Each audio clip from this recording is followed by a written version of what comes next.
Now on CoastTV News. First day back, Delaware lawmakers returning to Legislative Hall with school cell phone policies, marijuana use, and unemployment benefits up for debate. Plus, poultry problems persist. Delaware's Agriculture Week kicks off with farmers taking extra precautions amid bird flu concerns. Well, we started the day in the 20s on Delmarva. Temperatures are rising pretty quickly. We have a beautiful day ahead of us as we continue to see above normal temperatures at least for 2 more days before the bottom drops out. We'll have details on some pretty frigid wind chills late this week. This is CoastTV News Midday.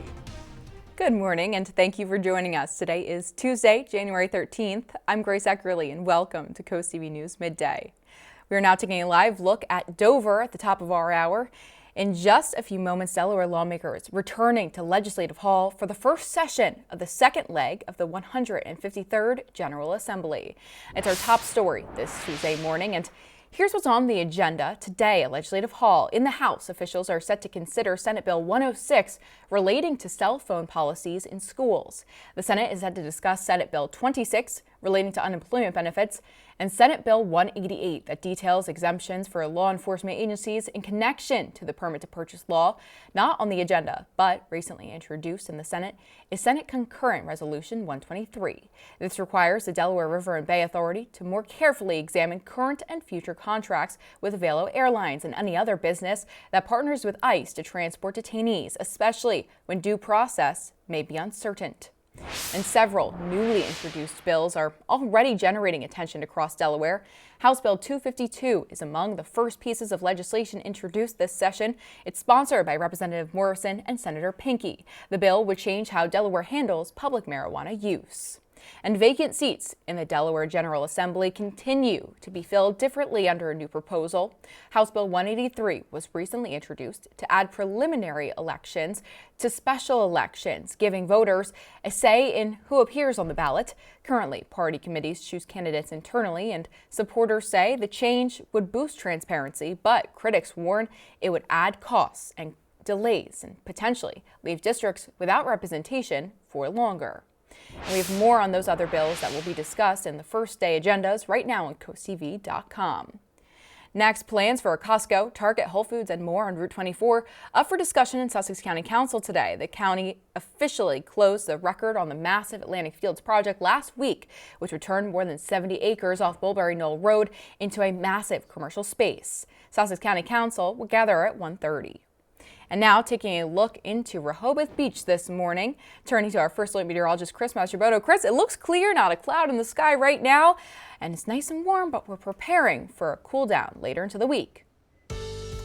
Good morning, Grace. Yeah, expecting some Arctic air to arrive Thursday into Friday, but until then, we are enjoying some pretty nice temperatures out there. 44 right now in Cambridge. We have the clear skies there, temperature right around 45. That's our average high for this time of year, so we are well on our way to above average temperatures today. 47 Bethany Beach, we're at 46 in Lewis. You can see winds are out of the south, pretty light, anywhere between about 5 to 10 miles an hour across the area. We're seeing clear conditions across the Delmarva Peninsula. Pretty dry and quiet throughout much of the mid-Atlantic. See high pressure just over the Carolinas. That's going to continue to swing offshore. We're going to see plenty of sunshine through the afternoon. We'll see a few clouds roll in through the evening. We'll fall from the lower 50s this afternoon into the mid 40s by around 7. It's going to be a chilly night, but we'll talk about one more mild day ahead, and then those frigid wind chills arrive. I'll have the latest timing on when those make their way into Delmarva coming up. Thank you, Chris. Poultry and bird flu are in the spotlight right now during Delaware Agriculture Week. Over the weekend, a presumptive case of the bird flu was detected in a commercial flock in Kent County. Day one of the Delaware Agriculture Week allowed dozens of farmers to first attend poultry sessions where they learned more about the virus, its impacts, and ways to prevent it. While leaders say the virus usually appears in colder months, they warn this year's strain is unlike anything they've seen before. More virus in the wild bird population? Are there more wild birds? Something is definitely changing for us to see this increase in our birds getting it. And so that again, that certainly is of concern to us. And a reminder, if you see a sick or dead bird, to report it to Denrec Fish and Wildlife. You may remember about 2 weeks ago, we reported on dozens of dead snow geese on Broadkill Beach. A DNREC spokesperson told us the agency was not planning to test the birds, but is treating each case as if the geese were infected with the bird flu. Sad story there.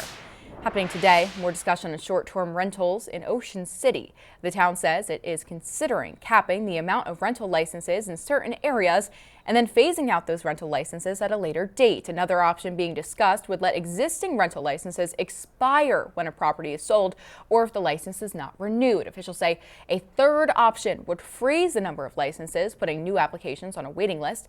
There are currently 341 rental licenses in residential areas and mobile home communities. Town leaders will gather today at 1 p.m. And an update to flood situations in Fenwick Island. Today, the Infrastructure Committee is expected to discuss the Farmington Street project. According to a town official, in order to move forward with the process of stopping some of those flooding from coming up from the bay, Fenwick must obtain a second easement from a property owner on the street. Mayor Natalie Magdeburger shared with CoastTV that once town officials receive the second easement, they will create a dam to help when the bay arises. And stay with us on CoastTV News Midday, because coming up after the break, oysters on the chopping block, how federal funding cuts to one of the largest East Coast hatcheries could impact our Delmarva waters. Sunshine and above average temperatures for the day today, and that will carry over into the day tomorrow. We will throw in a few more clouds to the mix, and we do stay pretty dry over the next 2 days. Congratulations, Dr. Lynn Duffy, Pocomoke, Maryland, on winning an umbrella from CoastTV. We'll talk about a frigid air mass returning and some light snow chances over the next 7 days. Full forecast in minutes. This is the Horn Point Oyster Hatchery. It typically produces more than 1 billion oysters for the Chesapeake Bay each year, but federal funding for that hatchery is on the chopping block right now. The director says the hatchery is expecting to lose about 45% of the money that it gets from NOAA.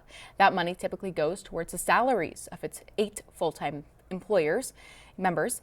The hatchery's director says that this could lead to staff cuts and a significant decrease in operations.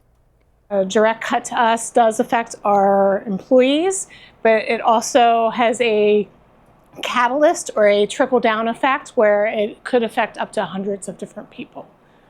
And without our federal funding, it's going to make it much harder for us to produce oysters for our restoration partners as well as our industry partners. Fewer oysters means a less healthy bay overall. Horn Point is one of the largest hatcheries on the East Coast. They've had a big hand in improving the bay's population. And happening now, Millsboro police holding a Stuff the Cruiser food drive. It began at 8 a.m. and you still have time. It runs until 4 p.m. Organizers say community members can fill a patrol car with non-perishable food items. All donations will be made and contributed to local food pantries. And coming up next after the break, Chris Mastrobono on the Chris Cam in the CoastTV First Alert Weather Center. Their full forecast after the break. Well, we are doing pretty nice on this mid-Tuesday in January on Delmarva. Mostly sunny skies in Ocean View. Winds are relatively calm for the most part, considering where they usually are on Delmarva. It seems like we have gusty winds every week, at least one day. 48 right now in Ocean View, and we continue to warm across the area. We're about 8 degrees warmer in Salisbury, 7 degrees warmer in Cambridge than where we were just 24 hours ago. We're holding at 47 in Salisbury, 45 in Georgetown, 46 Milton, to 47 in Bethany Beach. Wind flow is out of the south. Winds relatively calm. They will pick up a bit through the evening and overnight, gusting to 20-25 miles an hour as we push through the night. But we are doing pretty well as far as precipitation goes. Pretty dry. We have some rain, snow mix pushing over the Great Lakes region. Some of those clouds will push into the region later on today, but for the most part, we are going to stay dry thanks to high pressure just off to our south. The story, well, it's going to be the drop in temperature here this week. We're going to see a few rounds of Arctic air, the first of which comes in Thursday, and then another round early next week. In fact, that batch next week may be the coldest air mass we have seen so far this winter season. Mostly sunny skies for Delmarva today. 52 in Harrington. We'll see a high of 53 in Georgetown, 53 Cambridge, to 48 in Ocean City. There you see Futurecast showing those clouds rolling in through the evening, and we stay mostly cloudy into the day tomorrow. Temperatures back up into the mid-50s despite a little more cloud cover. Then we see some showers begin to creep into the area. That is early Thursday morning ahead of a cold front that will bring a little precipitation into Thursday morning. There's those winds out of the south today, gusting to near 25 miles an hour. Seeing the gusts around 20 tomorrow, but then behind the front, they pick up into Thursday morning, Thursday afternoon. Thursday's going to be a blustery day, feeling more like the teens and 20s behind that front. There's the precipitation rolling in, very light, very brief. We're seeing some rain go over to some sleet and then some snow very briefly early Thursday morning. This is early, like 3 o'clock in the morning, and then there you see some snow, brief burst of snow. Could yield about a coating as that pushes through, but that's pretty much it. We're looking at mainly dry conditions as we go throughout the day on Thursday, but as I mentioned, it turns blustery. See, it feels like 18 in Millsboro by Thursday morning, 17 in Seaford. Look at the wind chills by Friday morning. We may see some single-digit wind chills by then as that Arctic air flows in. Watching a disturbance passing to our south over the weekend could graze the area with some light snow. Right now we're going with primarily dry, cold conditions, and we'll see a reinforcing shot of cold air Sunday. Well below normal temperatures expected between the 18th and the 22nd, and overall staying below normal as far as precipitation chances go throughout that time span. So we have the cold, but we really don't see the big winter storms as of yet. So watch it for that light snow, at least through the pre-dawn hours of Thursday. 35 Friday, we stay dry into the weekend. 45, watching for some potential light snow Sunday, and then a cold Martin Luther King Jr. Day with a high of 34. Grace. Thank you, Chris. And coming up tonight on DSN, your game of the night at 5:30 p.m. Y-High taking on Parkside in boys basketball. Then catch that final score at 10:30. You can watch that game on DSN Plus along with these exclusives at 5 p.m. Indian River visits Woodbridge in girls basketball. At 5:30, James M. Bennett travels to Mardella in boys basketball. And also at 5:30, Cambridge, South Dorchester hosting Kent Island in boys basketball. And here's what you can look forward to this afternoon on Coast Life at 4 p.m. Hope you're having a fantastic day so far here along coastal Delmarva, and it can get even better when you join us today at 4 on Coast Life, where we are diving into a little bit of the history, the value of silver and gold with another Wait What Now. Also coming up next month, we've got the Polar Bear Plunge, all benefiting our friends at Special Olympics of Delaware. We've got more ways for you to get involved, and it's Tuesday, which means it is time for our dish of the week. Your mouth will be watering for this delicious beet salad. All of that and so much more is going down today at 4 on Coast Life. See you then. A celebration of Delaware's natural beauty in a second annual photo contest. On your screen right now are the winners of the inaugural photo contest in 2025 with Governor Matt Meyer. Dan Rex says this year's contest submissions are open on January 15th, pretty soon. Now, pictures from 4 categories will be accepted. Those include hunting and fishing, people enjoying nature, watersheds, landscapes and waterways, and wildlife and aquatic life. People can submit up to 3 photos, and officials say the deadline to submit those is April 15th. And for more information on how to enter, you can head to the article on our website, coasttv.com. And artists hoping to leave their mark on the Salisbury City Park can still apply for a new public art project. The city says it's accepting proposals for an installation that will replace the kiosk in front of the Salisbury Wacomico Government Office Building. Officials say the chosen project will be provided with $10,000 and an additional $5,000 for materials. 3 finalists will each receive a $500 stipend to develop detailed proposals before a final selection is made in the spring.